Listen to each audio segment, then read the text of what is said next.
যে ঘরে একটি সূরা যত বেশি তেলাওয়াত হবে ওই ঘরে আল্লাহ তাআলা তত বেশি রিজিকের ব্যবস্থা করবেন। তাকে রিজিক নিয়ে কোনো টেনশন করতে হবে না। একটা কাঁচা মরিচের জন্য হলেও কারো কাছে যেতে হবে না। এটা বাইহাকি শরীফের 2498 নম্বর হাদিসের ভিতরে রয়েছে। শাহুল ইমান লিল বাইহাকির ভিতরে রয়েছে 2498 নম্বর হাদিস।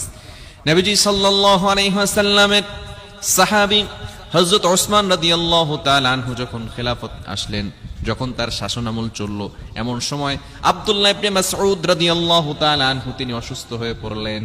ওসমান রাদিয়াল্লাহু তাআলা আনহু তাকে দেখতে গেলেন। আমরা অনেক সময় মানুষ অসুস্থ হয়ে গেলে দেখতে যাই না। এটা হচ্ছে নবী সাল্লাল্লাহু আলাইহি সাল্লামের আদর্শ, সাহাবায়ে কেরামদের আদর্শ।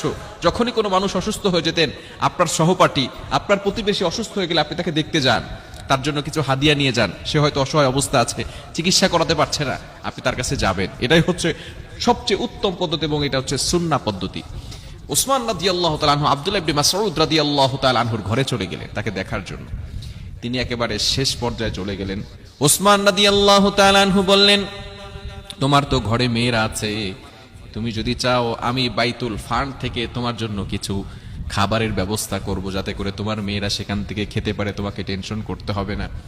আব্দুল্লাহ ইবনে মাসউদ রাদিয়াল্লাহু তাআলা আনহু বলেন, আমাদের খলিফা ভালো করে শুনেন, আমাকে নবীজি সাল্লাল্লাহু আলাইহি সাল্লাম এমন একটা সূরার শিক্ষা দিয়েছেন, আমার মেয়েরা কোরআন পড়তে জানে, আমার মেয়েরা কোরআন পড়তে পারে, তারা যদি এই সূরার তেলাওয়াত করে আল্লাহ পাক রব্বুল আলামিন ওই ঘরের ভিতরে রিজিকের ব্যবস্থা করে দিবেন, অন্য কারো দরকার হবে না।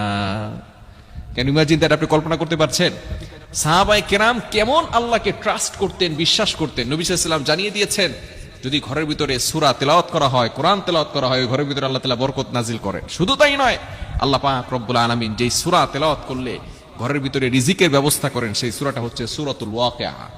এই সূরাটা আমরা অবশ্যই বাসায় পড়ব।